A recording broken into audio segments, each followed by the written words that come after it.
Please join me in welcoming Beverley Milton-Edwards.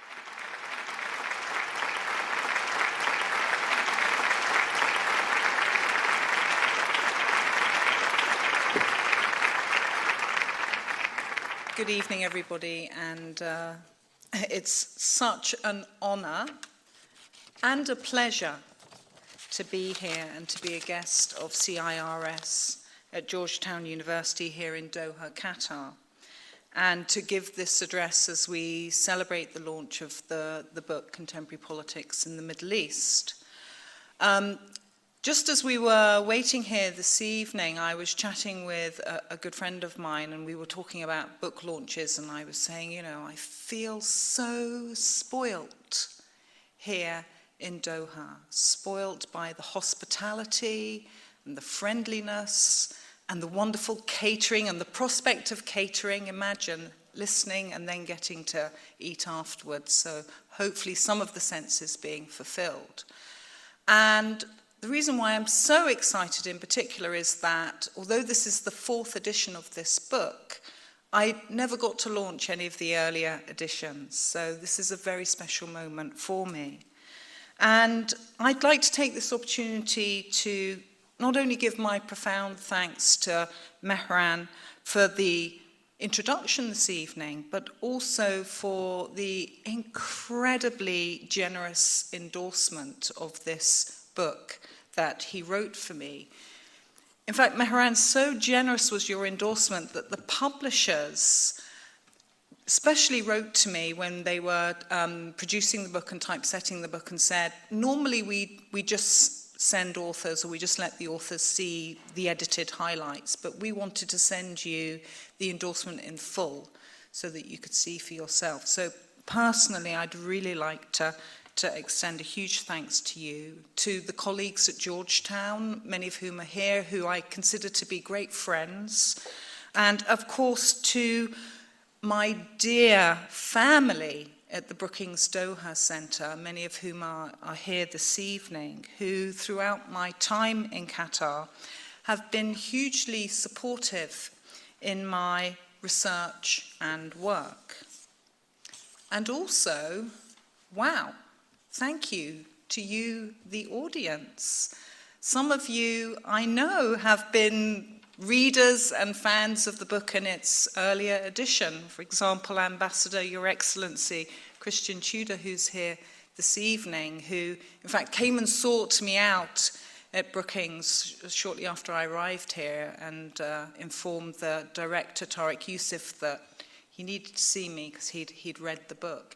And there have been many encounters that I've enjoyed in Qatar where I've met people who've, in some way or another, engaged with the book. And really that's the point of the book. It's for people who are new to the study of the region and who are new to the topic.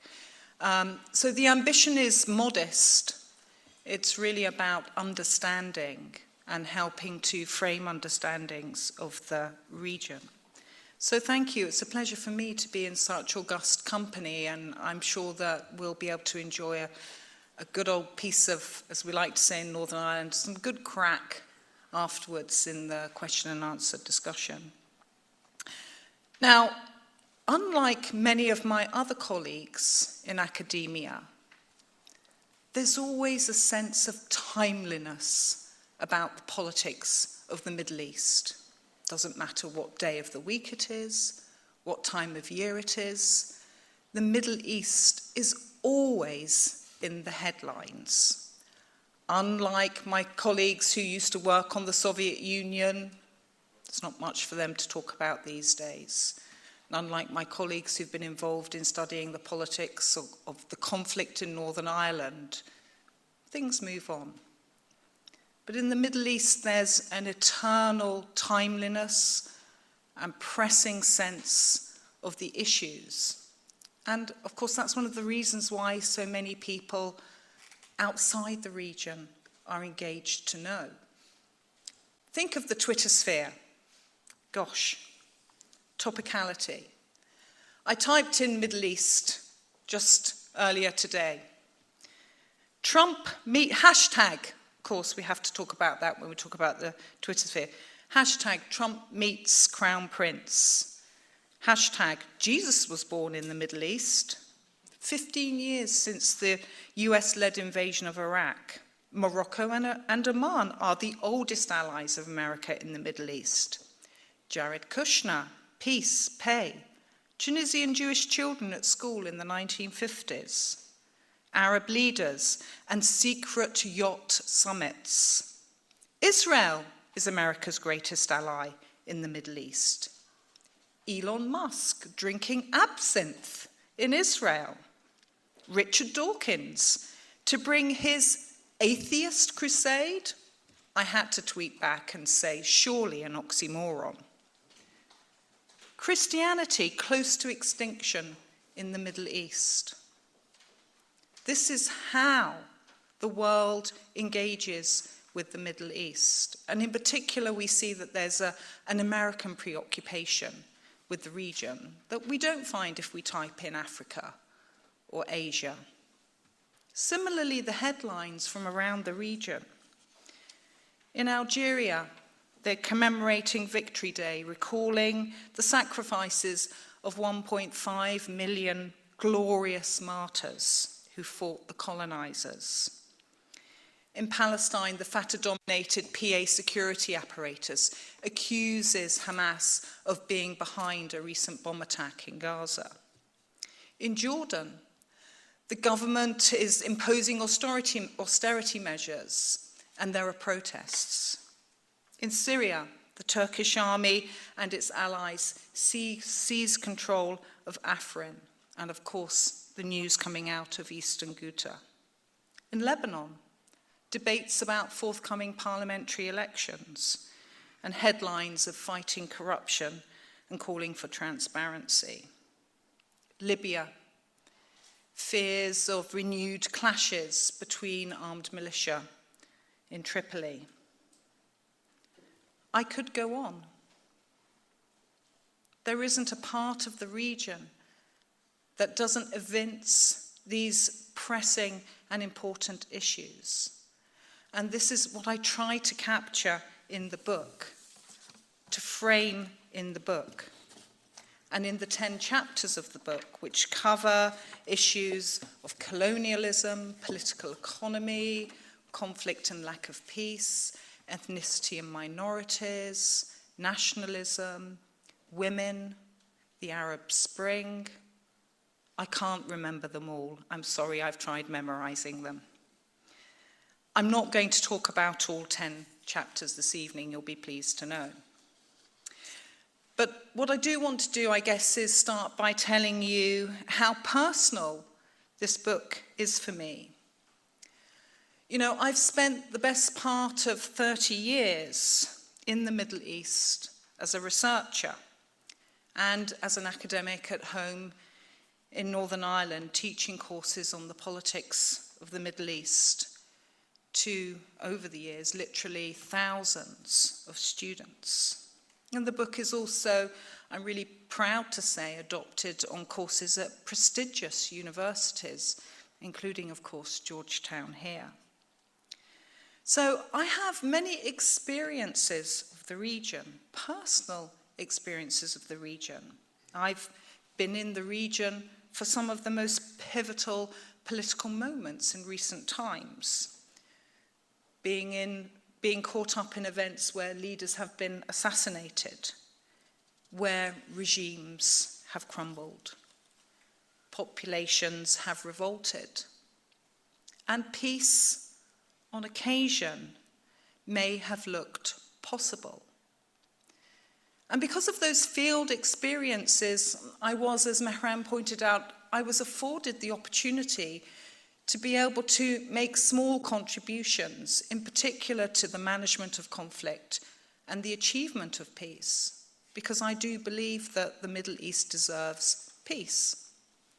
And that's not my speech for the Academic of the Universe contest. So not only has my research for this book been informed by extensive field work on the ground that I have conducted. Yes, I had dreams of being an ivory-towered academic, and then I'd wake up and find myself outside a falafel shop in some dusty neighborhood. So I've been informed by the extensive field work, whether in overcrowded refugee camps or presidential compounds, in the shadowy, complex lairs of rebel leaders or urban battle zones. And it's had a determining effect on how, as an academic and a lecturer, I think students should study and write about the Middle East, especially for the audience of this book, which is coming to the subject for the first time. In my experience, students of the topic feel overwhelmed. They have some knowledges, most of which are informed by popular media at home, stereotypes, mostly negative, not positive. So I'm going to talk about that in terms of how the book introduces, makes comprehensible, I think, I hope, and systemizes the politics of the region by what I call shaping themes. And I've also come to believe that the politics of the contemporary Middle East cannot be understood if it is only shaped by looking at, as other textbooks tend to do, at the state and government or on a country-by-country basis.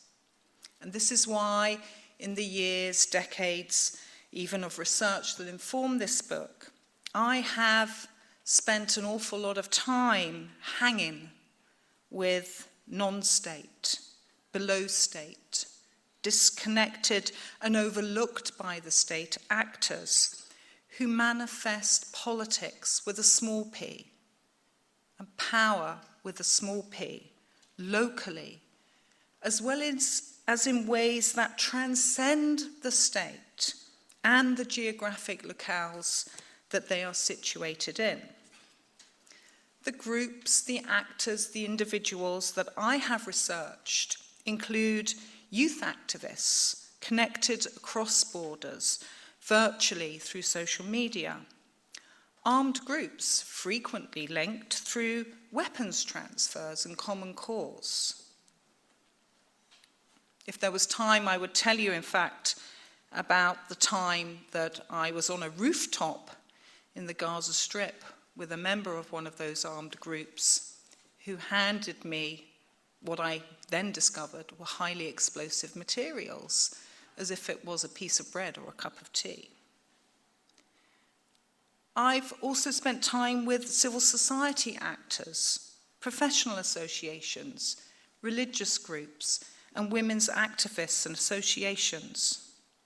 So groups like Hezbollah, their leadership and their cadre in Lebanon, youth activists of the Arab Spring in Tunisia, Muslim Brotherhood leaders from Jordan, and women's rights activists from Gaza are seen in the book and through this very political lens. Of course, these groups of actors are all quite different from each other, even though they are motivated by the same or similar kinds of political or socioeconomic grievances.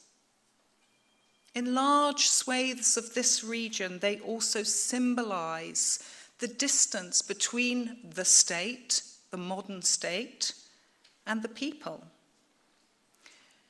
And as I've intimated, in addition to these non-state actors, I've also had the opportunity to research and interact on an important and fortunately enduring basis with state-based actors in the region, including leaders and politicians, policymakers in governments and legislatures, and government departments that run the gamut from security to welfare and social development.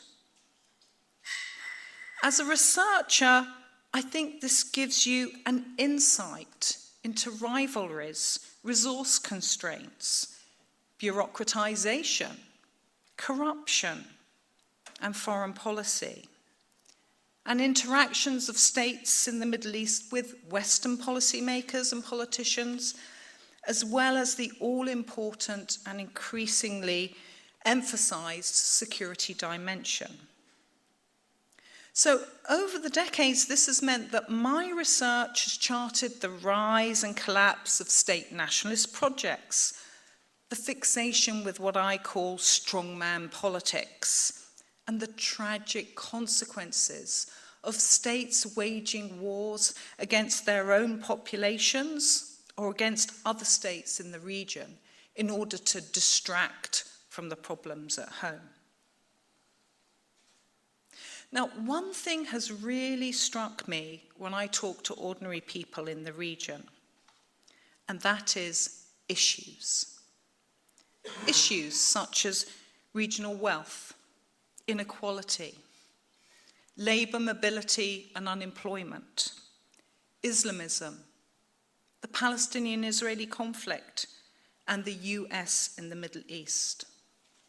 In other words, the themes and content of this book. This is what matters to them on an everyday basis. So, when you spend years of research of such viewpoints, it is clear that the politics of the region is one of enduring, intertwining themes that I have identified as the organizing chapters of this book. So, let me take an example of what I mean. Let's look at the current visit of Crown Prince Mohammed bin Salman of Saudi Arabia to Washington and the US. On the surface, for those who perhaps have a flimsy understanding of the region, the prince arrives on his jet and goes to the White House, and there is a wonderful photo opportunity, including a great picture board which President Trump is holding, showing the billions of Saudi dollars committed to arms purchases from the US. All well and good. To the uninitiated, this is simply a diplomatic exercise. But the kinds of issues that I discuss in this book highlight the fact that MBS's visit is also connected to political issues of gender politics, and in particular, the rights of women, not just in Saudi Arabia, but elsewhere in the Middle East, the endurance of authoritarian structures of governance, proxy wars, including Syria and Yemen, the enduring consequences of the Arab Spring, political economy, US foreign policy in the Gulf, the effects of which we feel here and now in Doha, sectarianism, public sector reform debates, and the legacy.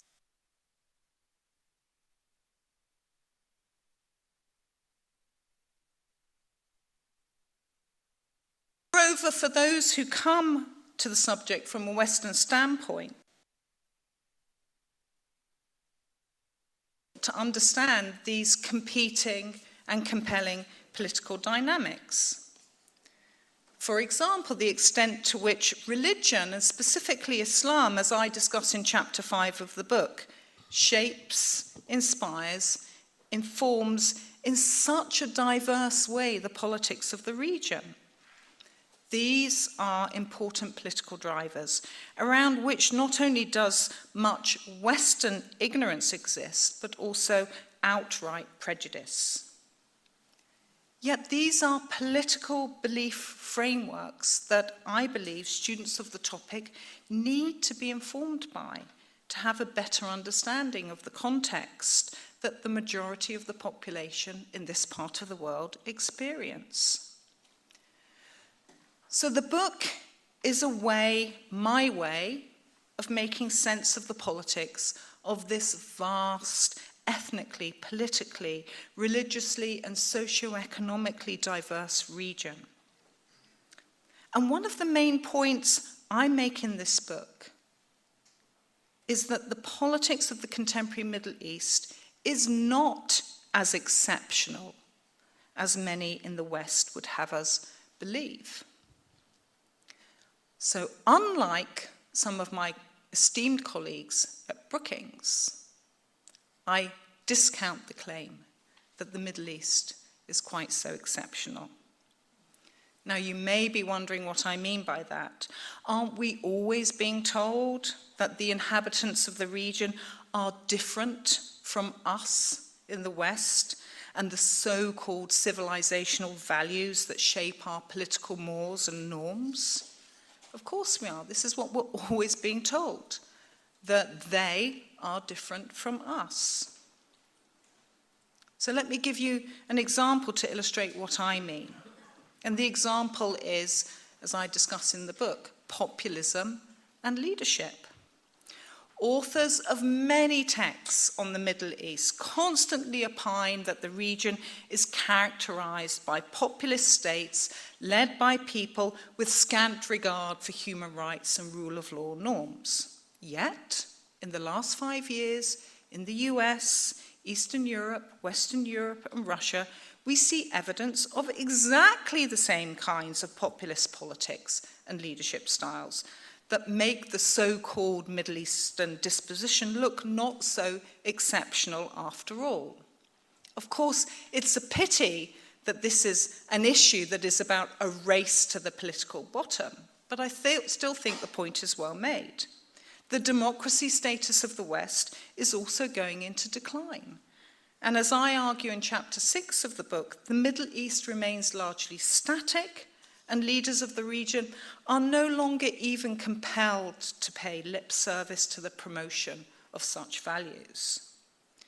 So my argument throughout the book is that the Middle East is not as unique or exceptional, especially with respect to these enduring crass frames of the region with which large parts of Western popular media apply to it.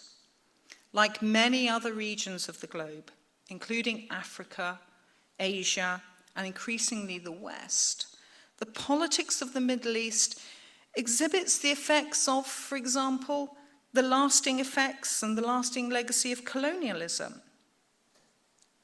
power relations, lack of political participation or apathy, poor economic growth, increasing urbanization, and a return to faith and faith-based discourses. Of course, there are regional outliers and extremes, and I do acknowledge them in the book. Nevertheless, in theory and in practice, the contemporary politics of the region is driven, I argue, by the same broad dynamics of change over the last century as elsewhere across the globe. Of course I'm generalizing, but I hope you'll bear with me. I also argue that for the foreseeable future, the politics of the region, within the region, and between the people and the state, as well as by the region and other parts of the globe, will stay animated in one way or another, to one degree or another, by these same issues. Let me address one such issue: youth. In 2017, in the UK, following the hastily called general election by Prime Minister Theresa May, the youth factor was identified as central to the emergence of new forms of political mobilization and campaigning in the UK, especially on social media. Weeks ago, in the United States of America, it was youth, Parkland students, who have begun to challenge the unchallengeable, the power of the gun lobby in the US. And as I demonstrate in chapter 10 of the book, youth in the region represent a powerful intersectionality of class, gender, nationality, and faith, as evidenced indeed by the role played by youth in the Arab Spring. The same grievances are levied, the same challenge to authority and dismissal of obsolete and out-of-touch political structures, the same intergenerational struggles. And I'm smiling here because Mehran and I were talking about intergenerational struggles, being parents of teenage children. Of course, before I get ahead of myself, it's important to note that some of the arguments in the book are open to challenge, especially in the current climate. The ways in which the West talk about the Middle East has become, despite the knowledge effects of social media, narrow and increasingly hostile. So in some respects, there are case studies in the book that such elements can employ to further their hostility and calls for securitizing practices, including Arab or Muslim bans, and a continuing categorization of the region employing time-worn tropes of terrorism and barbarity. So I want to be clear here. In contemporary politics of the Middle East, and in particular through the case studies, I'm not setting out to reinforce bias, but I do acknowledge it exists. And one reason why I acknowledge it exists is that over the years, when I've interacted with the students on the module that I teach, we've had to have a very honest conversation about prejudice and bias. Now, I have to admit that one reason why we had to have that conversation was because we ourselves in Northern Ireland, over the years, lived in a society where prejudice and bias played a very big part in a sectarian, political, social and economic conflict that was called the Troubles. So maybe that's why we feel we really have an obligation, as students of any topic, but in particular the Middle East, to address bias and prejudice. So I acknowledge that it exists. I'm simply trying to use research in the book on how it is to give students the tool to create their own understandings. So in that respect, the pedagogic claim of the book is small. I'm not attempting to change the world one student at a time. But I feel that the book is a resource that can be used, can open up the opportunities for looking at the region in other ways. This is because, as each chapter, theme, and case study illustrates, the context does actually matter and shapes the issue under scrutiny. For example, Chapter 8 on ethnicity and minorities has case studies on Palestinian Arabs in Israel, on the Alawites in Syria, and the Yazidis in Iraq. And this demonstrates this. The issue is the same in the book. Minority and ethnic politics has, since the end of the Cold War, become an important driver in the region. The political outworkings of such, however, depending on context, can run the gamut of power holding, for example, the Alawites in Syria, that alters the balance of power, even in the wider region, to being victims of genocide and ethnic cleansing, such as the Yazidis of Iraq. So the local context of the theme really matters, and so does the history. And for this reason, the book goes back in history, and in particular to the colonial period.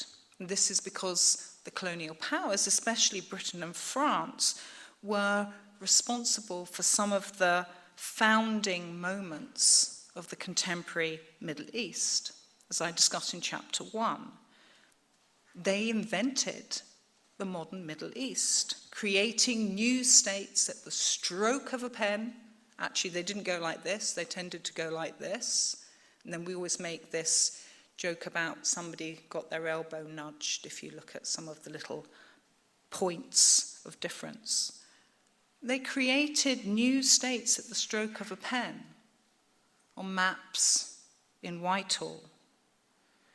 And more than that, This period of grand interference and influence, which of course in the Gulf here was experienced till 1971, endowed the region with systems of governance, constitutional dispositions or frames, enduring conflicts, including the Palestinian-Israeli conflict, economic dependencies, dominant linguistic and cultural elite preferences, and power relations that endure to the present day in form and content, as well as in reaction in the messages of grievances from below.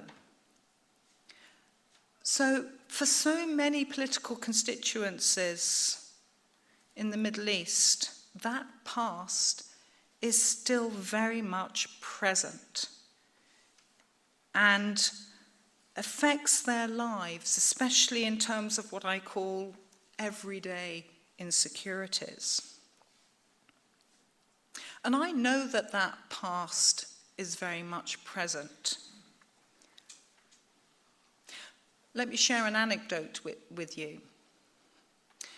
I know the past is very much present because Balfour, the man who came up with the Balfour Declaration that accepted the premise of a Jewish homeland in Palestine, is very much alive and well in the back of many a taxi that I've taken across the Arab region. You get in the taxi and you're asked where you're from. And if you say that you're British, Balfour. Balfour. The past is always present. Doesn't matter where you are, it's there. Let me take another, perhaps controversial issue that the book deals with and that we might discuss further. And this is the issue of violence. In the West, we've become habituated, particularly when we look at mainstream and popular and social media, to hearing the Middle East described as the crucible of modern-day violence and terrorism. So the way I've responded to this in the book is probably a bit unorthodox.